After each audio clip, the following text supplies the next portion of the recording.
Hello everyone, this is Adarsh and welcome back to Linux course. तो यहाँ पे हम अब लिनक्स का सेगमेंट स्टार्ट करने वाले हैं सर्वर का। प्रीवियस वीडियोस तक हमने यहाँ पे लिनक्स यूबंटू लिनक्स अच्छी तरीके से यहाँ पे कवर किया है। उसमें कैसे हम काम करते हैं, कैसे मतलब कमांड बेस्ड वर्क होता है, कैसा दिखता है, सारी अंडरस्टैंडिंग हमने पूरे लिनक्स की ली है और काफ़ी हद तक हमने काफ़ी डीप नॉलेज लेने की पूरी कोशिश करी है। प्रीवियस जितनी भी वीडियोस देखी अगर आप लोगों ने देखी है तो मुझे इस वीडियो में कमेंट करके बताओ कैसी लगी वो वीडियोस और कैसे आप लिनक्स चला पा रहे हो नहीं चला पा रहे हो, मुझे ज़रूर से कमेंट करके बताओ। यहाँ से हम जो लिनक्स का यूबंटू सर्वर है उसकी ट्रेनिंग स्टार्ट करते हैं। वीडियो में आगे बढ़ने से पहले मैं आपको बता देता हूँ, अभी तक अगर आप चैनल के प्लेलिस्ट सेक्शन में जाके डेवऑप्स कोर्स की इस प्लेलिस्ट को आपने अभी तक एक्सेस नहीं करा है तो काइंडली मैं आपको बता देता हूँ, इस प्लेलिस्ट को आप यहाँ से प्ले ऑल करके वीडियोस को देखना स्टार्ट कर सकते हो और यहाँ से आप इसे बुकमार्क भी कर सकते हो ताकि आने वाली वीडियो आपसे कोई मिस ना हो। और इसी के साथ साथ अगर आप सिर्फ लिनक्स सर्वर और लिनक्स यूबंटू लिनक्स और यूबंटू सर्वर सीखना चाहते हो तो आप इस प्लेलिस्ट को भी एक्सेस कर सकते हो। इसमें सिर्फ आपको यूबंटू लिनक्स और सर्वर के बारे में इन्फॉर्मेशन मिलेगी। साथ साथ चैनल में और भी बहुत सारी प्लेलिस्ट हैं, जैसे काले लिनक्स हो गया, नेटवर्किंग हो गया, पावरशेल CMD हो गया, तो इनको भी आप चेकआउट कर सकते हो। वन वीडियो कोर्स की प्लेलिस्ट में आप सिंगल वीडियो में आप पूरा कोर्स देख के काफ़ी सारा नॉलेज ले सकते हो। सो जो यूबंटू का सर्वर होता है, तो इस सीरीज़ के स्टार्टिंग में मैंने आपको यूबंटू डेस्कटॉप और यूबंटू सर्वर में क्या डिफरेंसेस हैं, दोनों किस काम के लिए स्पेसिफिक यूज़ करे जाते हैं, ये सब मैंने डिफरेंसेस आपको वहाँ पे क्लियर कर दिए थे।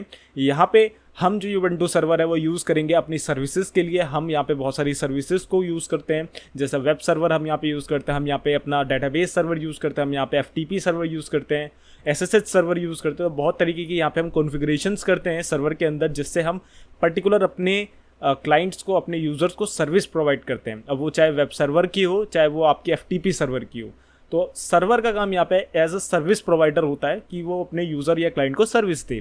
तो यहाँ इस वीडियो में हम कहाँ से डाउनलोड करेंगे यूबंटू सर्वर वो मैं आपको बताऊंगा और कैसे इंस्टॉल करेंगे पूरा प्रोसीजर मैं आपको इस वीडियो में बताऊंगा। नेक्स्ट वीडियो में हम यहाँ पे इसकी ट्रेनिंग स्टार्ट कर देंगे। सो विदाउट वेस्टिंग टाइम कहाँ से डाउनलोड करना है, कैसे इंस्टॉल करना है, मैं आपको यहाँ पे बता देता हूँ।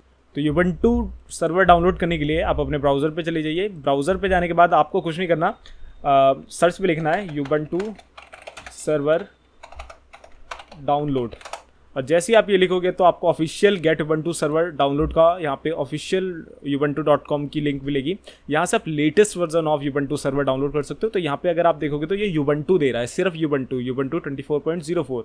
नीचे स्क्रॉल करोगे तो यहाँ पे आपको यूबंटू सर्वर देखने को मिल रहा है, get enterprise support for Ubuntu server. तो आप यहाँ से जाके गेट यूबंटू प्रो, अगर आप प्रो वर्जन लेना चाहते हो तो वो ले सकते हो, नहीं तो इसके आर्चीव वर्जन भी आपको मिल जाएंगे। तो आप कहीं से भी किसी भी लिंक से यहाँ पे आप डाउनलोड कर सकते हो, जो आपको सही लगे आप यहाँ से डाउनलोड कर लीजिए। अभी के लिए मैंने यहाँ पे डाउनलोड कर रखा है, तो मैं यहाँ पे एक वर्चुअल मशीन बनाऊंगा। यहाँ पे मैं अपने VMware को ओपन कर लेता हूँ और यहाँ पे हम एक वर्चुअल मशीन बनाएंगे जिसमें हम यूबंटू सर्वर को इंस्टॉल करके देखेंगे। तो यहाँ पे मेरा ओपन हो चुका है VMware वर्कस्टेशन। ये रहा मेरे यूबंटू डेस्कटॉप। मैं होम पे जाता हूँ, एक न्यू वर्चुअल मशीन यहाँ पे मैं क्रिएट करूँगा और न्यू वर्चुअल मशीन मेरी रहेगी टिपिकल, और इसका जो डिस्क इमेज है वो हम यहाँ पे बाद में इसको देंगे। तो यूबंटू 64 बिट है, नेक्स्ट कर देते हैं। अब यहाँ पे 64 बिट मांग रहा है, मैं यहाँ पे इस पर लिख देता हूँ सर्वर, नेक्स्ट करता हूँ। और यहाँ पे मेरे से डिस्क स्पेस मांग रहा है, तो मैं 20 GB इज़ इनफ। और यहाँ पे ये 4 GB इसने बाय डिफ़ॉल्ट रैम ले लिया। आप इसे भी एडिट कर सकते हो कस्टमाइज हार्डवेयर करके। आप ज़्यादा देना चाहते हो ज़्यादा दे सकते हो, कम देना चाहते हो यहाँ से आप सेट कर सकते हो। मेरे लिए 4 GB इनफ है, मैं फिनिश कर देता हूँ। फिनिश करने के बाद मेरे जो यूबंटू सर्वर का यहाँ पे वर्चुअल मशीन का यहाँ पे मेरा टैब ओपन हो जाएगा। मैं यहाँ पे देखो CD DVD आ रहा है, मैं इस पर क्लिक करूँगा और जैसे ही मैं इस पर क्लिक करूँगा तो यहाँ पे मेरे पास इसकी कॉन्फ़िगरेशन ओपन हो जाएगी। अब कॉन्फ़िगरेशन में मैं यहाँ यूज़ इमेज ISO फाइल पर क्लिक करके यहाँ ब्राउज क्लिक करूँगा और यहाँ पे मेरे पास ऑलरेडी मेरे पास सर्वर की देखो ये इमेज फाइल पड़ी हुई है। आपको मैंने डाउनलोड करने बता दिया कहाँ से डाउनलोड करना है, आप वहाँ से इसे डाउनलोड कर लेना। मैं इसे ओपन कर लेता हूँ, ओके कर देता हूँ। इतना कर दिया, मेरी जो वर्चुअल मशीन है वो तैयार है। मैं अब इसको पावर ऑन कर देता हूँ। पावर ऑन करने पे क्या होगा, यहाँ पे मेरी जो वर्चुअल मशीन है वो स्टार्ट हो जाएगी। अब स्टार्ट हो गई तो इसका जो इंस्टॉलेशन प्रोसेस है वो क्या है मैं आपको फटाफट बताता हूँ, और बिल्कुल भी घबराने वाली बात नहीं है। बहुत ही आसानी से आप इसे इंस्टॉल कर लोगे और नेक्स्ट वीडियो से मैं आपको इसकी ट्रेनिंग दूंगा, जिससे आप बड़ी ही आसानी से यूबंटू सर्वर को चला भी पाएंगे। तो यहाँ पे यूबंटू सर्वर के जो इंस्टॉलेशन है वो हमारा स्टार्ट होने वाला है। तो प्रॉपर ये पूरा का पूरा कैरेक्टर बेस्ड यहाँ पे ऑपरेटिंग सिस्टम है। मतलब एक तरीके से आपको यहाँ पे कोई भी इमेज या माउस वाउस का कंट्रोल देखने को नहीं मिलेगा। जो भी काम आप करोगे कमांड बेस्ड करोगे, आपको कोई भी इमेज ग्राफिक या कुछ भी ऐसा चीज़ देखने को नहीं मिलेगा। सब कुछ कमांड बेस्ड होता है सर्वर में। तो सर्वर पूरा इसी तरीके से हम यहाँ पे सीखेंगे कि कैसे हम कमांड बेस्ड वर्क करेंगे। सो यहाँ पे इसका इंस्टॉलेशन स्टार्ट हो रहा है। जब तक नहीं हो रहा मैं इसे फास्ट फॉरवर्ड कर देता हूँ।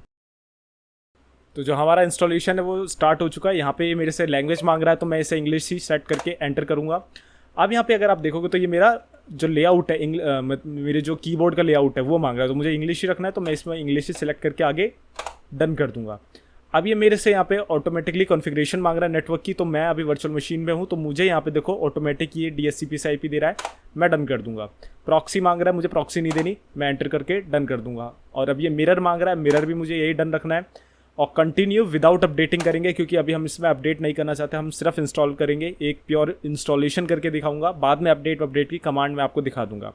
एंटायर डिस्क यूज़ करनी है, तो मैं इसी बाय डिफ़ॉल्ट सेटिंग्स में करके नीचे आके डन कर दूंगा। ऑटोमेटिकली स्टोरेज कॉन्फ़िगर हो रहा है, ये मुझे यही चाहिए, मैं डन कर दूंगा और कंटिन्यू कर दूंगा। अब यहाँ पे ये मेरा नेम मांग रहा है, तो मैं इसमें नेम दे देता हूँ मैं अपना। नेम के बाद ये सर्वर नेम मांग रहा है, तो मैं Ubuntu दे देता हूँ। Ubuntu मैंने इसका नेम दे दिया। अब यूज़र नेम मांग रहा है, तो मैं यूज़र नेम अपना नेम रख देता हूँ। पासवर्ड भी मैं अपना नेम दे देता हूँ। बहुत ही बेसिक कॉन्फ़िगरेशन कर रहा हूँ, आप अपने केस में ऐसा मत करिएगा। आप अपने केस में जैसा आपको करना है वैसे करिएगा। देखो अब ये बाय डिफ़ॉल्ट मेरे से कह रहा है क्या आपको बाय डिफ़ॉल्ट SSH सर्वर जो होता है वो इसमें कॉन्फ़िगर चाहिए नहीं चाहिए। मुझे नहीं चाहिए, मैं जो भी करूँगा आपके सामने करूँगा और आपको खुद सिखाऊंगा।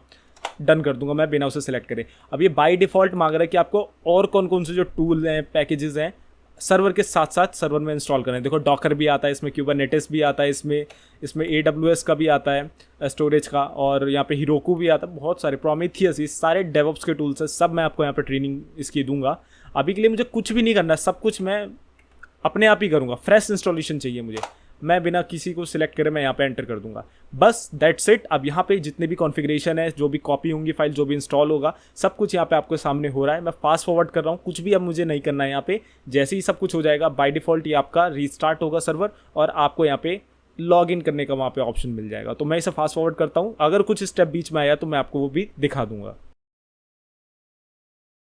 सो गाइज यहाँ पे लगभग सारा प्रोसेस हो चुका है, और नीचे मुझे आ रहा है कैंसिल अपडेट एंड रीबूट। मैं इस पे यहाँ पे क्लिक कर दूंगा। तो यहाँ क्या होगा कि अपडेट जो हो रहा था ये इंस्टॉलेशन के बाद, वो अपडेट रुक जाएगा और जो हमारा लिनक्स है वो रीस्टार्ट हो जाएगा। एक तरीके से रीबूट होगा, मतलब जो भी अपडेट है वो सब अप्लाई हो जाएंगे और हमारा जो लिनक्स है पूरी तरीके से कंप्लीट होके रीस्टार्ट हो जाएगा। फिर हम यहाँ पे इसमें लॉगिन करके देखेंगे। तो इसमें थोड़ा सा टाइम लग सकता है, क्योंकि फर्स्ट टाइम आपने इंस्टॉल किया और सब कुछ अप्लाई कर रहा है। ये आपने रोक दिया बीच में अपडेट, तो अप्लाई भी तो करेगा उसे। अप्लाई करके जैसे ही ये रिबूट होता है मैं यहाँ पे आपको लॉगिन करके दिखा देता हूँ। तो यहाँ पे हमारा जो लिनक्स है वो रिस्टार्ट हो चुका है और हमारे से यहाँ पे ये Ubuntu का लॉगिन मान रहा है। तो मैं यहाँ पे अपना यूज़र नेम डाल देता हूँ Ubuntu में और अपना पासवर्ड डाल देता हूँ। जैसे ही मैंने अपना लॉगिन यूज़र नेम और लॉगिन पासवर्ड डाला, यहाँ पे देखो लॉगिन इनकरेक्ट बता रहा है। आई थिंक कुछ गड़बड़ कर दिया मैंने। बिल्कुल करेक्ट। और देखते हैं इस बार ये लॉगिन होता है कि नहीं होता। तो यहाँ पे ये देखो हमारा Ubuntu लॉगिन हो चुका है। अगर मैं यहाँ पे इसमें होस्ट नेम लिखता हूँ, होस्ट नेम लिख के एंटर करता हूँ तो Ubuntu इसका होस्ट नेम है। मैं IP स्पेस A लिख के एंटर करता हूँ तो यहाँ पे मुझे मेरी IP भी देखने को मिल रही है। इसका मतलब यहाँ पे हमारा Ubuntu जो सर्वर है वो इंस्टॉल हो चुका है। तो इसमें कुछ भी ग्राफिकली हमें देखने को नहीं मिलेगा, जो भी है वो सब आपके सामने देखने को आपको मिल रहा है। सब कुछ कमांड बेस्ड है, कमांड लाइन यहाँ पे हमें देखने को मिलेगी और इसी में हम यहाँ काम करेंगे। तो अगर आप पूरा यहाँ पे अपना लिनक्स इंस्टॉल कर चुके हैं यहाँ तक, तो आप नीचे कॉमेंट करके मुझे बता दो कि हाँ मेरा सर्वर इंस्टॉल हो चुका है। और नेक्स्ट वीडियो से आप इसी की ट्रेनिंग देखोगे, कैसे हम सर्वर को यूज़ करेंगे, क्या क्या काम कर सकते हैं हम सर्वर से, सब कुछ हम नेक्स्ट वीडियो से यहाँ पे देखना स्टार्ट करते हैं। सो मिलते हैं नेक्स्ट वीडियो में। Till then good bye, take care, stay healthy and जय हिंद।